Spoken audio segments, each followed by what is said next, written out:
Johnson built the perfect engines, then made them disappear. Imagine owning an outboard motor so reliable that professional fishing guides would pay double the price just to get their hands on one. Picture engines so legendary that 15 years after production stopped, they still command premium prices on the used market. These weren't just any engines, these were Johnson two-stroke outboards, the most trusted name in marine propulsion for over 8 decades. But here's the shocking part. In 2007, at the absolute peak of their engineering excellence, Johnson suddenly discontinued their entire outboard line. Why would a company deliberately kill off their most beloved, most reliable, and most profitable products? The answer reveals one of the most controversial decisions in boating history. To understand why Johnson's disappearance shocked the marine world, you need to know what made these engines so special in the first place. The Johnson Motor Company began in 1922 with a simple philosophy that would define them for the next 85 years. Build engines that work. Period. While competitors chased horsepower wars and flashy features, Johnson focused obsessively on reliability.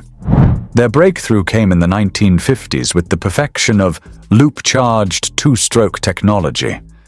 This wasn't just another engine design, it was mechanical poetry in motion. The loop-charged system created superior fuel mixing, delivering more power, better economy, and cleaner combustion than conventional two-strokes. What separated Johnson from every other manufacturer was their attention to fundamentals. They used premium metals that laughed at corrosion. Their cooling systems were overbuilt to handle punishment that would kill other engines. Every ignition component was designed for reliability over peak performance.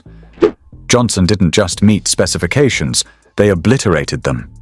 This obsession with durability created something unprecedented in the marine industry: genuine customer devotion.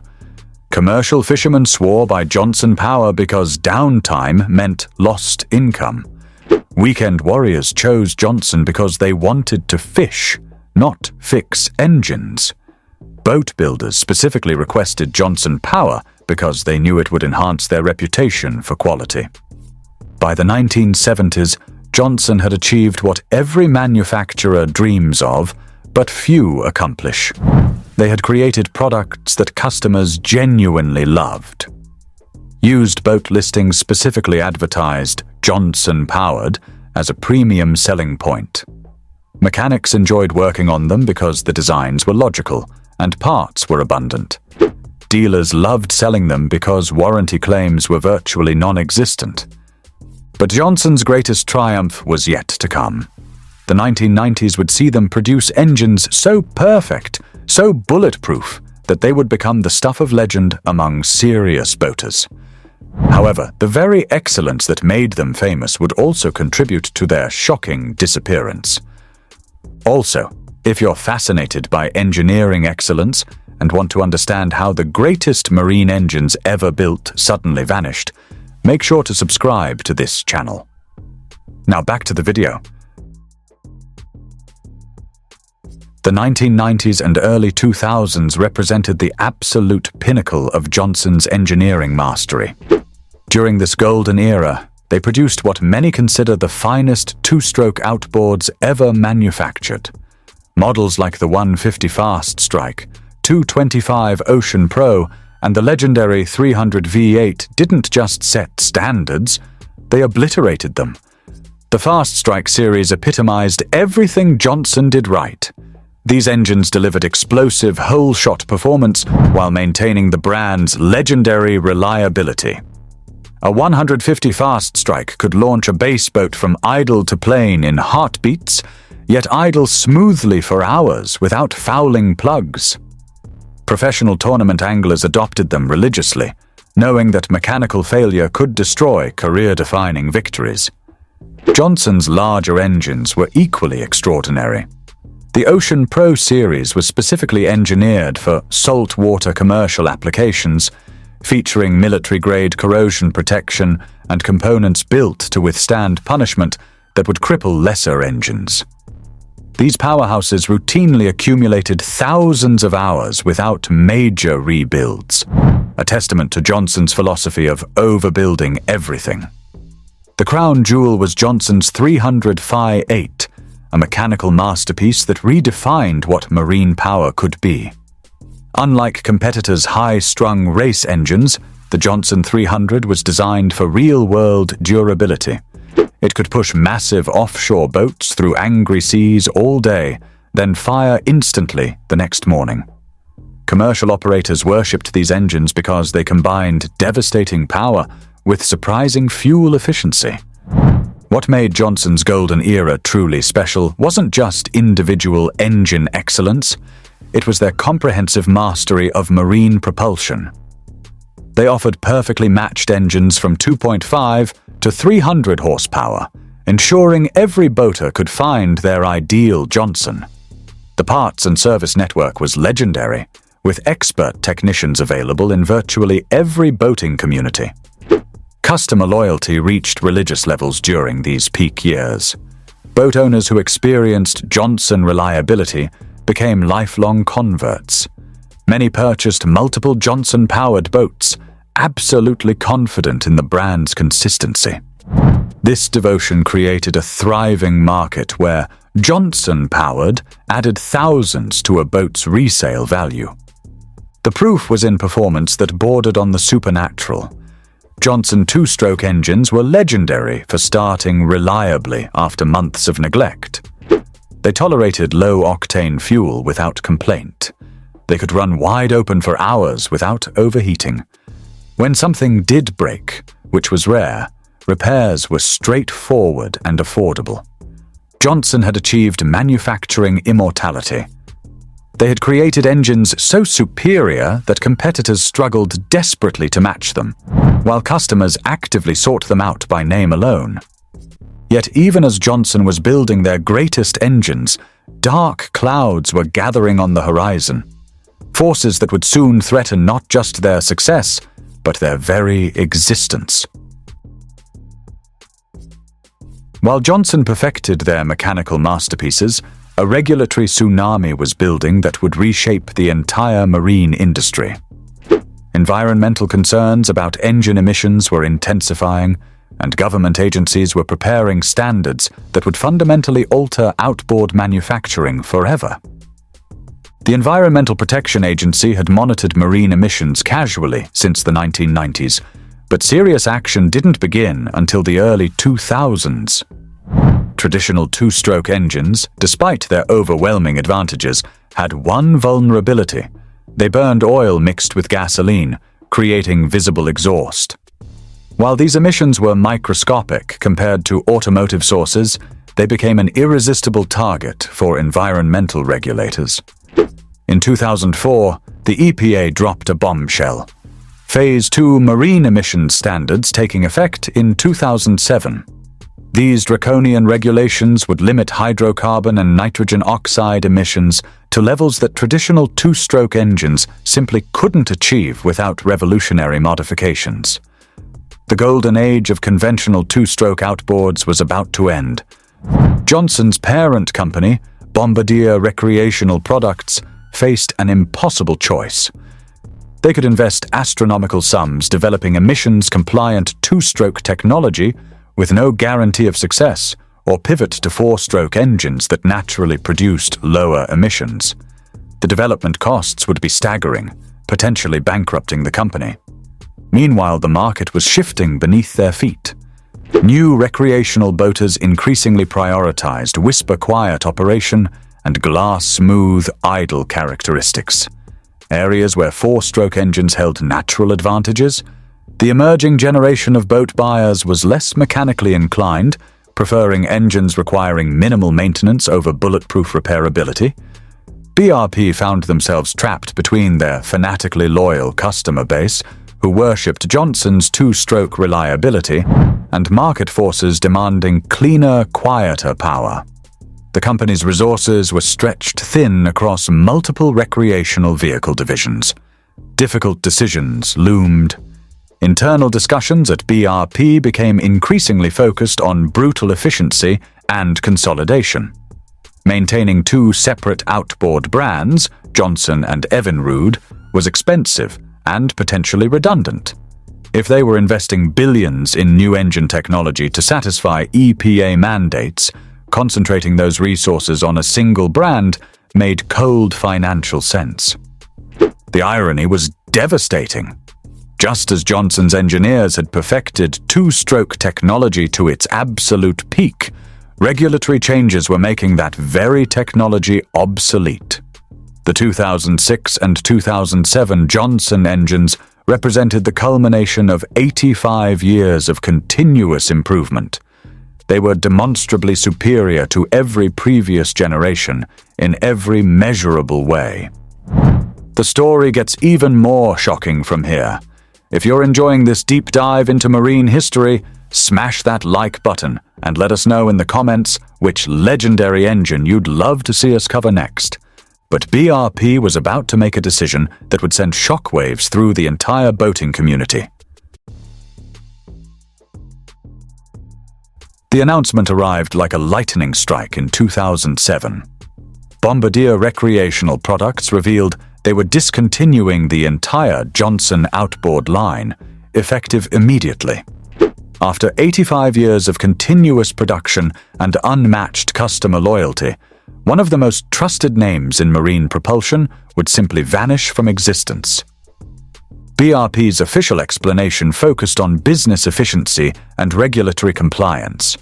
Rather than developing separate EPA-compliant engines for both Johnson and Evinrude brands, they would concentrate all resources on Evinrude's future. This consolidation would supposedly accelerate product development while reducing costs. The decision detonated like a bomb throughout the marine industry. Johnson dealers found themselves frantically explaining to customers why they could no longer service engines barely a year old. Boat manufacturers who had built reputations around Johnson reliability suddenly scrambled for new power sources. Most devastatingly, thousands of Johnson owners felt utterly abandoned by a company they had trusted for decades. What made this betrayal particularly brutal was timing. Johnson's final engines were arguably their greatest masterpieces ever. The 2006 and 2007 models represented the absolute pinnacle of 85 years of refinement and innovation. These engines incorporated every lesson learned, every improvement discovered, every advancement achieved. They were demonstrably superior to earlier generations in every conceivable metric. The marine press erupted in criticism of BRP's decision. Industry publications questioned the business logic of abandoning a brand commanding such fanatical customer loyalty. Some speculated that internal politics between Johnson and Evinrude divisions influenced the decision. Others suggested BRP fundamentally misunderstood Johnson's unique value proposition in the marketplace. The customer reaction was immediate and visceral. Online forums exploded with anger, disbelief, and desperate attempts to understand why BRP would destroy something so beloved. Longtime Johnson owners felt genuinely betrayed. These weren't just engines to them, they were trusted partners that had never let them down. Within months, the market consequences became crystal clear.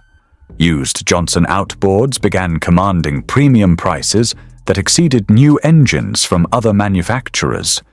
Dealers with remaining inventory found themselves in the enviable position of selling discontinued engines for more than original MSRP. Parts prices skyrocketed as supply became increasingly scarce. Professional users faced the most difficult decisions.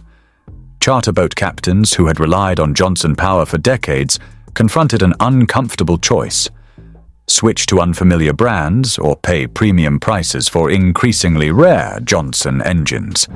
Many chose the latter, preferring to pay more for proven reliability rather than risk their livelihoods on untested alternatives. The service situation became a nightmare. While BRP promised continued parts support, reality proved more complicated. Specialized components became difficult to source, and genuine Johnson parts prices rose relentlessly. Independent rebuilders stepped into the breach, developing aftermarket solutions and refurbishing components to keep engines running. BRP had made one of the most controversial decisions in marine industry history. But the story was far from over. The aftermath would reveal just how much Johnson had meant to the boating community. The immediate aftermath of Johnson's discontinuation revealed the true depth of the brand's penetration into American boating culture. This wasn't just about losing another engine option. It was like watching a beloved family member disappear without explanation. Within 6 months, used Johnson outboards were selling for prices that made new engines from established manufacturers look like bargains. The secondary market for Johnson parts exploded into a feeding frenzy, with entrepreneurs buying old inventory and reselling it at astronomical premiums. Simple maintenance items that once cost dollars now commanded premium prices. A cottage industry emerged around Johnson preservation. Specialized mechanics who understood the intricate details of Johnson two-strokes found themselves booked solid for months. These craftsmen became the high priests of a mechanical religion, holding knowledge that was becoming increasingly precious as time passed. Online communities dedicated to Johnson outboards transformed into digital shrines. Forums became repositories of technical wisdom, where owners shared maintenance secrets and troubleshooting expertise like sacred texts. YouTube channels focused solely on Johnson repair and restoration gained massive followings from desperate owners seeking guidance. The broader marine industry struggled desperately to fill the Johnson-sized void. While other manufacturers offered engines that were technically superior in many respects, none captured that unique combination of bulletproof simplicity, legendary reliability, and mechanical character that had defined Johnson outboards for generations. Professional operators faced the harshest reality. Fishing guides who had built careers around Johnson reliability found themselves gambling their livelihoods on unfamiliar alternatives. Many stockpiled spare Johnson engines, treating them like strategic reserves that might someday be worth their weight in gold. The new generation of four-stroke engines was undeniably cleaner, quieter, and more fuel-efficient. But they were also more complex, more expensive to maintain, and lacked the visceral mechanical connection that Johnson owners cherished. The four-strokes were undoubtedly better engines by modern standards, but they weren't Johnson engines. Stories began circulating of Johnson engines that had run flawlessly for decades without major repairs. These weren't just engines anymore. They were legends passed down through boating families like heirlooms. Grandfathers taught grandsons the sacred rituals of Johnson maintenance, ensuring the knowledge wouldn't die with them. The price appreciation became almost comical. A well-maintained Johnson 150 from the mid-2000s could command more money than it cost new. Engines from the legendary final years, 2006 and 2007, became especially prized, selling for prices that would have seemed impossible just years earlier. The Johnson story is a perfect example of how the greatest products don't always survive in the modern marketplace. If you want to see more stories about legendary boats and engines that defined the golden age of boating, subscribe to Vintage Boats and ring that notification bell. Your support helps us preserve these incredible stories for future generations of boating enthusiasts. Johnson had achieved something unprecedented. They had created mechanical immortality. Today, nearly 2 decades after production ended, Johnson outboards remain the holy grail of the used marine market. These engines have transcended their original purpose to become symbols of a different era, when manufacturers built products to last forever, not until the warranty expired. The irony is palpable. In their quest for environmental compliance and corporate efficiency, BRP eliminated engines that were so well built they're still running perfectly today. While modern four-strokes offer superior technology, they haven't proven they can match Johnson's legendary longevity. Only time will tell if today's sophisticated engines will still be running strong in 2040. Johnson's disappearance taught the marine industry a harsh lesson about customer loyalty and brand value. You can't simply replace beloved products with technically superior alternatives and expect the same emotional connection. Johnson owners didn't just buy engines, they bought into a philosophy of mechanical excellence that resonated on a deeper level. The secondary market tells the complete story. A quick search of boat listings reveals the continued premium that Johnson Power commands. Sellers still advertise Johnson Powered as a major selling point, knowing it will attract serious buyers willing to pay more for proven reliability. Perhaps most remarkably, the Johnson community has become self-sustaining. Dedicated mechanics, parts suppliers, and restoration specialists have created an entire ecosystem devoted to keeping these engines alive. Knowledge that Johnson's parent company abandoned has been preserved and expanded by passionate enthusiasts. The Johnson story serves as a reminder that sometimes the best products don't survive in the modern marketplace.